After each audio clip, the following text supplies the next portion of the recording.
नमस्कार, आप देख रहे हैं हमारा खास कार्यक्रम बोल वोटर बोल और आपके साथ मैं हूं करुणा शंकर शर्मा। और चलिए अब आपको लिए चलते हैं कुरुक्षेत्र, जहां पर हमारी खास पेशकश बोल वोटर बोल में हमारे सहयोगी प्रदीप श्रीवास्तव कुरुक्षेत्र के वोटरों का मिजाज जानने की कोशिश करेंगे।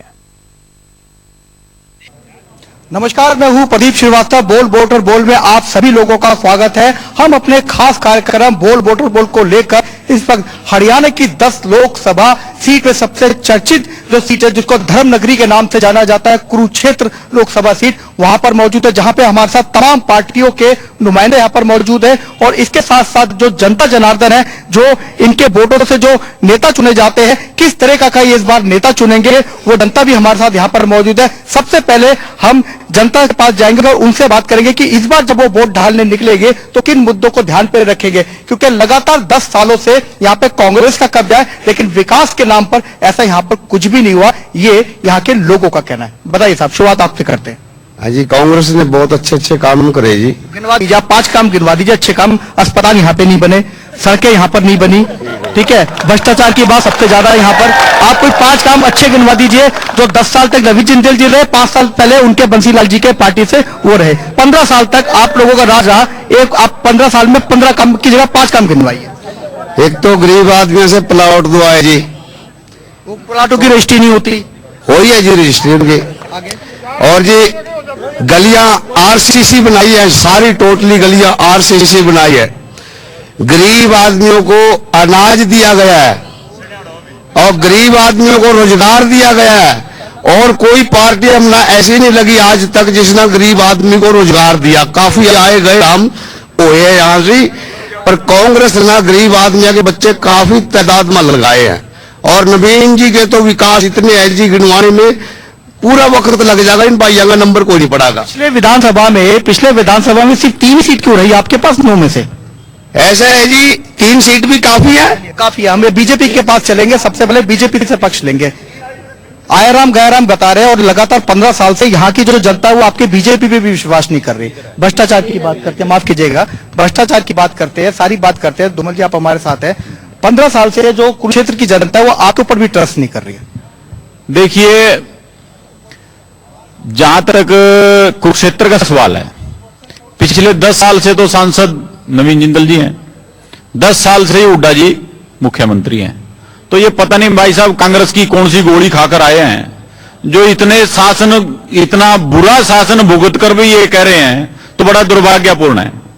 जिस तरह से कुरुक्षेत्र की जनता ने सांसद नवीन जिंदल को भुगता है, मैं ये भुगता शब्द इसलिए इस्तेमाल कर रहा हूं क्योंकि वाकई में अगर किसी का नुकसान हुआ है, ना तो कांग्रेस का नुकसान हुआ, ना भूपेंद्र सिंह हुड्डा का हुआ, ना नवीन जिंदल का हुआ। किसका हुआ? इस भोली जनता का नुकसान हुआ। फायदा किसका हुआ? फायदा काम मैं बता तो रहा हूं। सांसद नवीन जिंदल जी जो एक छोटा उद्योगपति होता था, आज करोड़ों में बहुत इतनी ज्यादा प्रॉपर्टी बढ़ गई। आप उसका निकाल के देख लीजिए नॉमिनेशन फार्म, जो पहली बार नॉमिनेशन फार्म भरा था और अब जो फार्म भरा, आप निकाल कर देख लीजिए कितना अंतर है। मुद्दे की बात उठाइए, लेकिन यहाँ सबसे इंपॉर्टेंट एक चीज और है कि यहाँ से एक आईबीएसपी पार्टी है जो कि सिर्फ पूंजीपति और जिन लोगों ने जनता के साथ ठगी की, सिर्फ वो उन्हीं के खिलाफ चुनाव मैदान में उतरी है और उनको हरियाणा का जूनियर मायावती भी कहा जाता है। हम उनसे भी बात करेंगे। कांता जी, आपने सिर्फ रोहतक से जो कि अपना हुड्डा साहब है उनके खिलाफ आपके कैंडिडेट चुनाव लड़ रहे हैं और नवीन जिंदल के खिलाफ आप खुद लड़ रही है, क्या कारण है?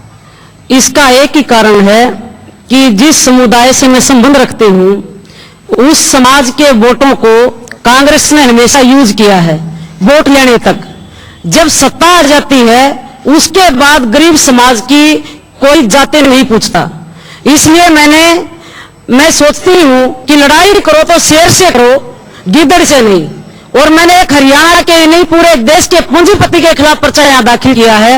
और रोहतक में जो हरियाणा के मुख्यमंत्री हैं, जिन्होंने पूरे देश को लूट के खाया, प्रदेश को लूट के खाया है, पूरे प्रदेश में किसान को, गरीब को, मजदूर को। आप कांग्रेस के लिए कह रही है? मैं बिल्कुल कांग्रेस के लिए कह रही हूँ। आपको 2 मिनट रोकेंगे। कांग्रेस के भी हमारे साथ यहाँ पे जेलदार सुखविंदर सिंह है जो कि प्रदेश हरियाणा कांग्रेस की तरफ से है, और यहाँ के जो जिलाध्यक्ष है, माफ कीजिएगा आपका नाम? जय भगवान जी हमारे साथ है। सुखविंदर जी, जिस तरीके से बात हो रही है कि सबसे ज्यादा भ्रष्टाचार आपकी पार्टी में, सबसे ज्यादा महंगाई आपके उसमें, लूट लिया है आपने हरियाणा को, ये कहना आपके सहयोगी का, हम नहीं कह रहे, क्या कहना है आप? देखिए, ये तो हमारी सरकार ने कोई ऐसा काम नहीं किया जिससे भ्रष्टाचार फैला।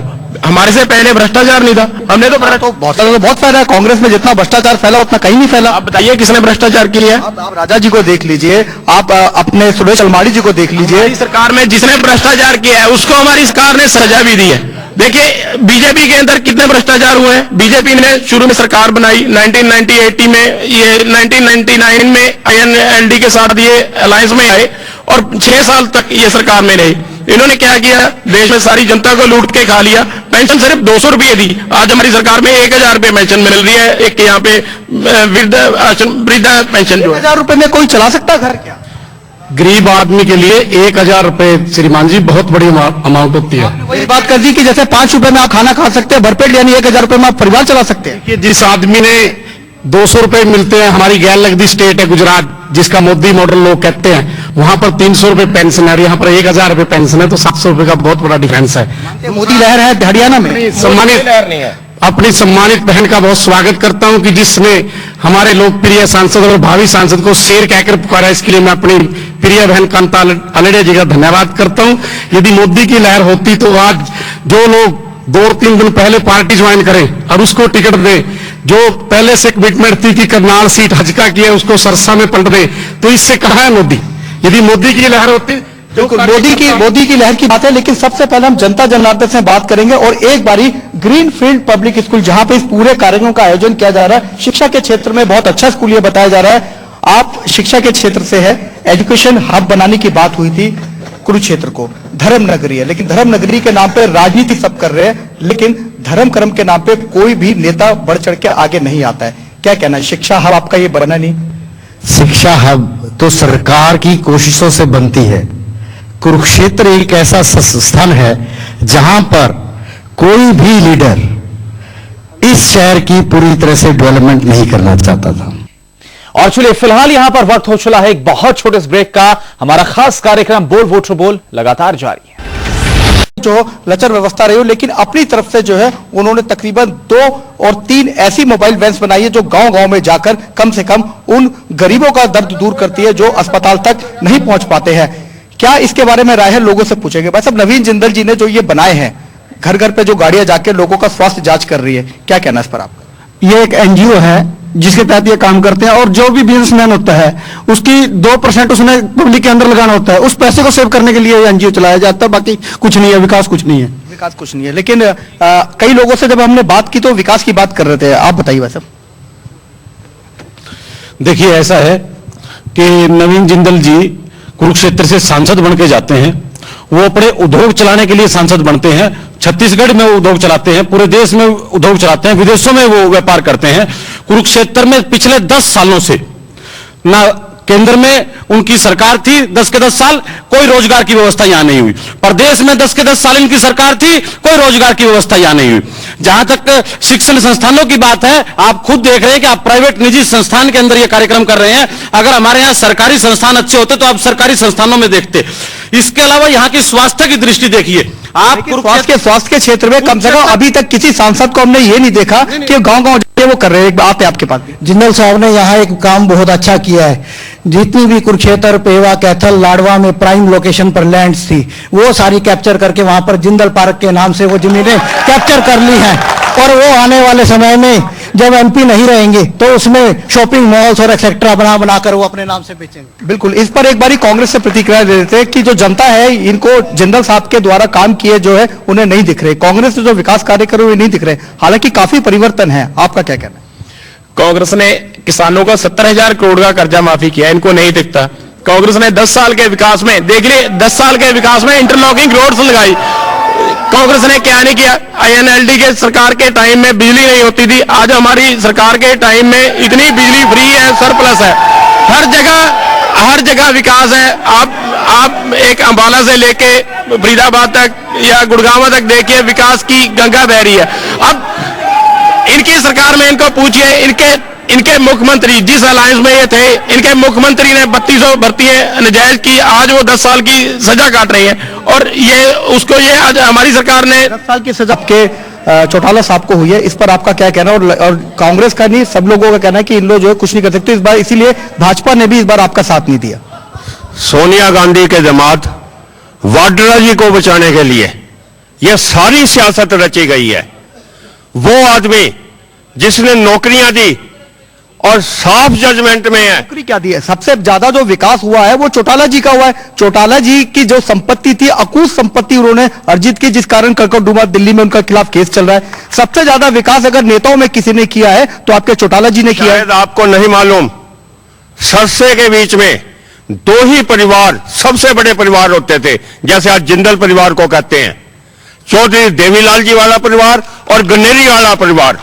वो कोई आज के अमीर नहीं बने हैं, वो खानदानी लोग हैं। और शायद आपको नहीं पता, नहीं, कोर्ट के अंदर ऐसा नहीं है। कोर्ट के अंदर ये सारी बातें आई है कि आपके चौटाला साहब जब कुछ नहीं थे, उन्होंने इतनी अकूत संपत्तियों को अर्जित किया जिसका कोई हिसाब किताब नहीं है, और इसीलिए वो केस अभी कोर्ट में पेंडिंग है। ये केस अगर चौटाला साहब सोनिया गांधी की बात मान लेते हैं, वाड्रा के खिलाफ नहीं बोलते हैं, जैसे मुलायम, जैसे लालू, जैसे मायावती जी, जैसे ये बाहर फिर रहे हैं, गोपाल कांडा जी फिर रहे हैं, ये केस करके भी अदालत ने साफ कहा है कि पैसे का कोई लेन देन नहीं हुआ है। और हुड्डा साहब के यहाँ अंगूठे नकली हैं नौकरियों के बीच में। अजय भाई साहब पहले जो है, लेकिन अभी उसकी भी इंक्वायरी पेंडिंग है, जैसे आपके केस की इंक्वायरी पेंडिंग है, से उसकी भी पेंडिंग है। एक छोटी सी प्रतिक्रिया बिल्कुल आपके पास भी आएंगे, एक बार आपके पास चलना जरूरी है, क्योंकि आपका और कांग्रेस का बड़ा अच्छा गठबंधन की बात की जाती है। क्या आप पीछे से क्या कोई कांग्रेस का साथ दे रहे हैं? ये बात हम इनको यहाँ दिखा देंगे, हरियाणा के अंदर नहीं, ऑल इंडिया में दिखा देंगे कि ये टीम ये बीजेपी की है, कांग्रेस की है या आम जनता की है। आपके जितने बड़े नेता हैं उनको झंडे दिखाए जा रहे हैं। आपकी पार्टी में सबसे ज्यादा फूट है। आपकी पार्टी टिकट दिलाने के नाम पे पैसे ले रही है। आपके जो योगेंद्र जी है उनके मुंह पे कालक पोत दी गई। केजरीवाल जी को झंडे दिखाए जा रहे हैं। दिल्ली छोड़ के आप भाग गए, दिल्ली वालों के साथ धोखा किया। कैसे आप इनको ये जनता आप पे विश्वास करें? ये देखिए, जो लोग काली पोतने की बात करते हैं, जो काले झंडे दिखाते हैं, कांग्रेस और बीजेपी ने आज ये बिल्कुल डर चुके हैं दोनों ही पार्टियां कि तीसरी आम आदमी पार्टी आने लग रही है जनता के बीच में, जो सच्ची और ईमानदार पार्टी है उसे घबराई हुई है। कैसे सच्चे ईमानदार हो सकते हैं? आप दूसरों पे फौरन आरोप लगा देते हैं बिना किसी सबूत के। आपके ऊपर आरोप की बात आती है तो आप कहते हैं सबूत लाओ। शीला दीक्षित के खिलाफ आपने आरोप लगाए, सबूत आपके पास कोई था नहीं। देखिए, जहां तक शीला दीक्षित की बात है, या अंबानी और अंडानी की बात है, या नितिन गडकरी की बात है, चाहे या वाड्रा की बात है, हम जो भी आरोप लगाते हैं वो सोच समझ कर लगाते हैं, प्रूफ के आरोप लगाती है आप पार्टी, बिना किसी कागज का आरोप लगाती है बीएसपी। वैसे मायावती जी जो आपकी पूरे यूपी में, आप लोग क्यों नहीं निकल पा रहे? यूपी से निकल के हरियाणा नहीं आ पा रहे, दिल्ली नहीं आ पा रहे, क्या कारण है? नहीं, बहुजन समाज पार्टी आज पूरे ही देश में एक अस्तित्व लेकर आई है, और बहन मायावती जी की जो रैलियां हैं पूरे ही देश में उन्होंने स्थापित कर दी है। मैं आपको बताना चाहता हूं, 25 मार्च को हिसार और गुड़गांव में बहन जी की रैली है, और 30 से क्या होगा? इस जनता का हित कैसे होगा? इनकी कौन सुनेगा? आपकी रैलियों में सिर्फ क्या ये जनता दरी बिछाने के लिए रह जाएंगे? इनका हित कब सही होगा?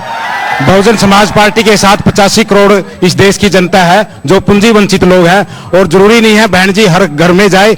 जो बीएसपी का कार्य करता है, आज पूरे देश में 85 करोड़ जो पूंजी वंचित लोग हैं, SC ST OBC, वो मान चुके हैं इस देश की अगली प्रधानमंत्री मायावती जी बनेगी। और सिर्फ जो है उन वोटों का इस्तेमाल होता। एक बार फिर जनता के बीच में जाएंगे। बिल्कुल बिल्कुल बिल्कुल बिल्कुल जनता के बीच में। जी भाई साहब, आप बताइए। महिलाओं की बात करेंगे, महिलाओं की सुरक्षा की बात करेंगे। क्या लगता है पूरे हरियाणा में फिर दोबारा चुनाव है, महिलाओं ने खास तौर से जो है इस बार किन मुद्दों पे महिलाएं वोट डालने के लिए निकलेंगी? खड़े हो जाइए। मैं सबसे पहले तो महिलाओं को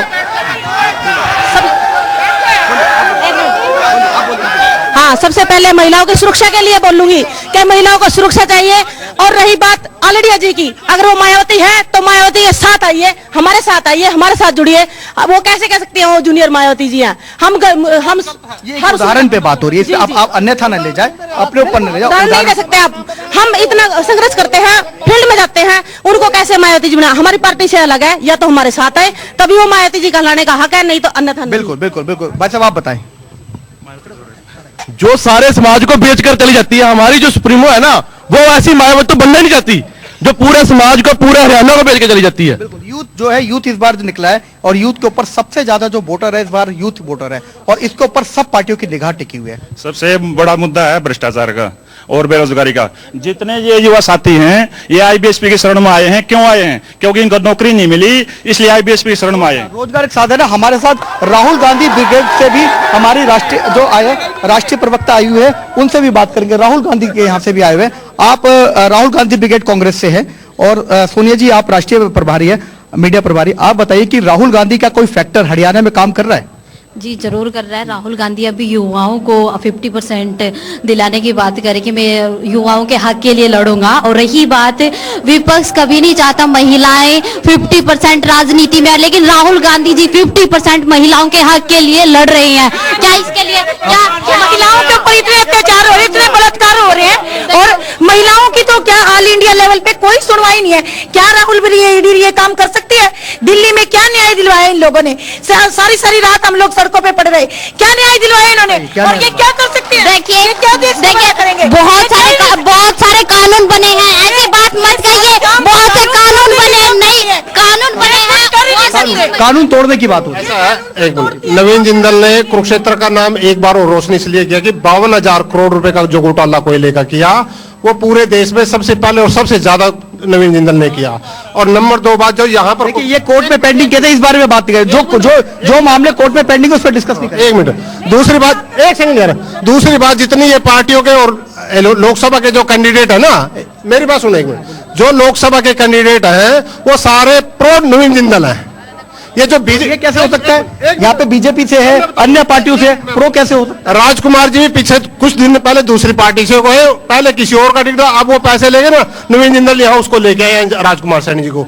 इसी तरह बसपा का ना पहले कोई और कैंडिडेट था, 1 साल पहले ना कोई और जसविंदर सिंह, अब जो छतर सिंह जी आए हैं वो भी नवीन जिंदल लेके आए हैं। ये सारा प्री प्लान अब कांग्रेस का पिछले 10 साल नवीन जिंदल दल, आगे आने वाला जो टाइम है वो भी ये चाह रहे भी उसी का ही रहे। वैसे तो बीजेपी भी ने कांग्रेस की ही बी टीम है, पूरे हरियाणा में इनके पास कोई भी कैंडिडेट नहीं। बीजेपी कांग्रेस की बी टीम है, पूरे हरियाणा में इनके पास अपना कोई कैंडिडेट नहीं है। इनके पास नहीं कैंडिडेट, ये सारे जो इनके बीजेपी के पास नहीं है, कांग्रेस के पास नहीं है। बीजेपी के जो कैंडिडेट ये लेकर ना कांग्रेस से लेके आए हैं। ऐसे 2 कैंडिडेट हजका के पास है, जो भी वो भी एक कांग्रेस से लेके आए, 2 सीटों पे लड़ रहे, एक कांग्रेस से लेके आए। सिर्फ लोकदल एक ऐसी पार्टी है जो 10 की 10 सीटों पे अपने कैंडिडेट पे लड़ रही। मैं नवीन जिंदल जी से ये पूछना चाहता हूं कि वो किस तरह वोट मांगने आए हैं।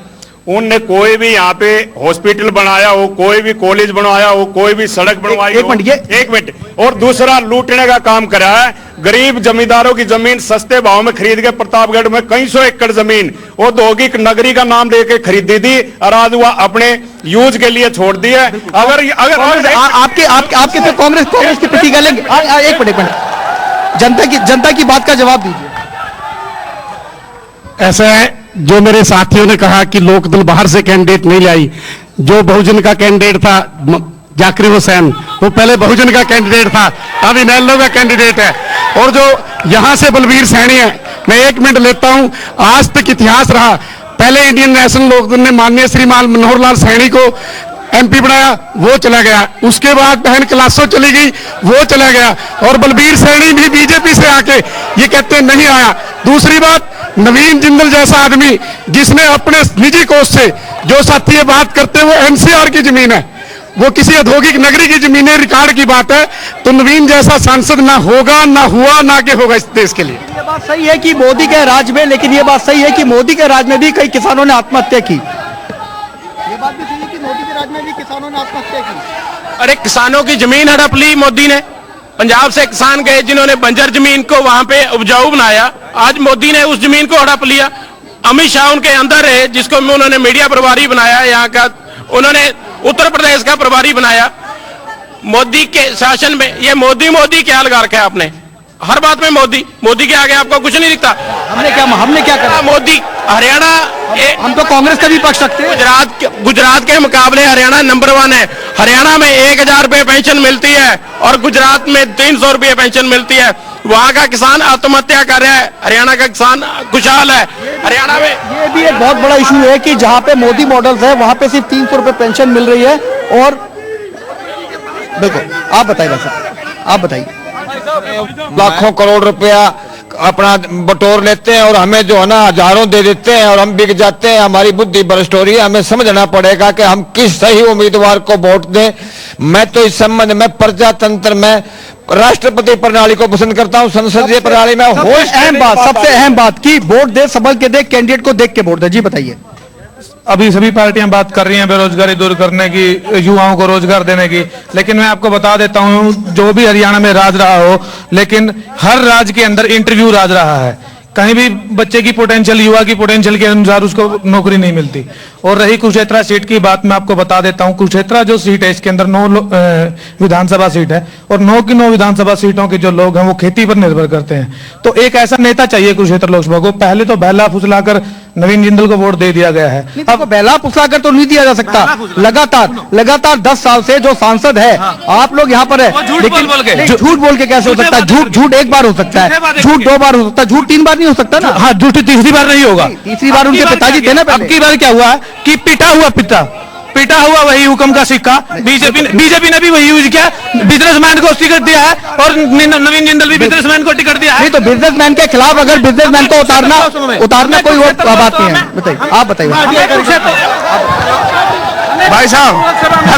हेलो एक बार भाई साहब, अगर भाषण से कभी राशन नहीं मिलता, आप लोग सिर्फ भाषण देते हैं, राशन नहीं देते। राशन जो मिलता है वो काम करने से मिलता है। माननीय अटल बिहारी जी ने देश को राशन दिया है। अटल बिहारी जी जैसा देश में कोई नेता नहीं हुआ है, मोदी जैसा कोई देश में नेता नहीं हुआ है। आप बताइए। ये जो माननीय सांसद और कांग्रेस पार्टी जो अपनी समाज सेवा की जो बात करते हैं, मैं समाज सेवा के बारे में कुछ बताना चाहता हूं। यहाँ पर ये जो माननीय सांसद है तकरीबन करोड़ों रुपए महीने की तनख्वाह लेते हैं और एक 7 मरले के केस के लिए वो मेरे साथ कोर्ट में अभी भी खड़े हैं। आप खुद सोचिए जरा वो कितनी तरह की समाज सेवा कर रहे हैं। बिल्कुल, आपकी बिल्कुल बात सही है। आप बताएं भाई साहब, किस तरीके से जो लोग बाग जो वोट डालने निकलेंगे, किस तरीका का सांसद चाह रहे हैं? ऐसा है जी, जो काम करता है, जो लोग काम करते हैं, कोई भी सांसद है उसके खिलाफ आवाज तो उठती है। अभी हमारे भाई कह रहे थे कि एनजीओ बना रखा है। आज से इससे पहले किस एमपी ने एनजीओ बनाया है? किसने मेडिकल की बात की है? और जो ये पार्क की बात करते हैं, ये यहाँ पे जो पार्क है, यहाँ पे 1978 के अंदर पहले झील बनाने का काम था, जगमोहन जी ने वहां पे किया, लेकिन फंड्स नहीं हुए। लेकिन नवीन जिंदल ने 4.5 करोड़ रुपए लगाकर उसको एक बहुत बढ़िया एक पार्क बनाया, जो कि एक बहुत पर्यटन के क्षेत्र में बहुत बड़ा अग्रणी है। तो इस प्रकार जो काम करेगा उसके ऊपर आवाज आएगी। रही बात, वो अभी हमारे धूमन सिंह जी कह रहे थे कि नवीन जिंदल जी की जो ये ग्रोथ है, इनकम बढ़ी है, तो आप उनका रिकॉर्ड चेक कर सकते हैं कि किस प्रकार उन्होंने कार्य किया है। हालांकि 10 साल के अंदर कुछ ना कुछ तो कार्य किया होगा, जो कि इस बार जो है जनता उनको चुनेगी और ये जनता के ऊपर है। आप बताइए, यूथ है, यूथ जिस तरीके से अब आगे निकल रहे हैं, खास तौर से बच्चे भी है, यहाँ पे बच्चे लोग भी आए हुए, क्या सोचते हैं इस बार जब वोट डालने निकलेंगे तो किन मुद्दों को ध्यान में रखें, क्योंकि यूथ के ऊपर सबसे ज्यादा टारगेट है पार्टी? जी हाँ, तो कुरुक्षेत्र में तो नवीन जिंदल ने बहुत ही युवा के लिए किया है, जैसे कि जिम्स की किट और सब कुछ दिया है सर, और एम्बुलेंस वैन चलाई हुई है गाँव में, और जिससे मेडिसिन अच्छी मिलती है, और रोजगार के लिए बहुत अच्छे 65,000 नौकरी निकाली है हुड्डा साहब ने। और आगे जो इस चुनाव होंगे उससे पहला 65,000 रोजगार बिल्कुल मतलब खत्म होएगा। रोजगार मिला है? हाँ, यानी मिलेगा। रोजगार मिला है, यानी कहीं ना कहीं जो है यहाँ पे जो रोजगार पे है, कांग्रेस को पे यहाँ के वोटर जो उम्मीद कर रहे हैं, कांग्रेस के जो यहाँ पे आम जो वोटर है वो कांग्रेस के ऊपर भरोसा करेंगे इस बार? सर, डेवलपमेंट सारी रोहतक में हुई, सारे रोजगार वहां मिले। अगर यहाँ पर जिंदल साहब ये बता दें भाई इतने लोगों को रोजगार दिलवाई, इतने लोगों को नौकरी दिलवाई है, फिर तो उनको वोट दें। सारी डेवलपमेंट रोहतक में करी। आपके सामने लोग बात कह रहे हैं यहाँ पर कि भाई सर उस भाई को अगर नौकरी मिली हो वो बताए, उसके रिश्तेदार को मिली हो वो बताए, तो मिलेगी तो बताइए। आप बताइए। देखिए भाई साहब, जिंदल साहब ने, चौधरी नवीन जिंदल ने एक प्रॉपर्टी डीलर का काम किया है और लोगों की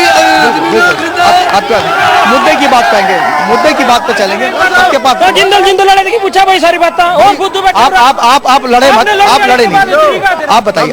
बैठे जी यहाँ से एक मिनट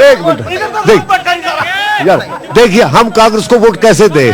आज इस कांग्रेस के राज में 10 साल हो गए, तो हमारी सीमाएं सुरक्षित नहीं है, हमारे जो फौजी है उनके सिर काट कर पीछे ले जाती है, तो पाकिस्तान में ले जाते हैं, और चाइना हमारी सीमा का अतिक्रमण कर रहा है। और ये अपने कह रहे विकास कहाँ किया है? यहाँ कोई विकास नहीं है, नाश किया है जिंदल ने, चारों तरफ से नाश किया है। बोलो।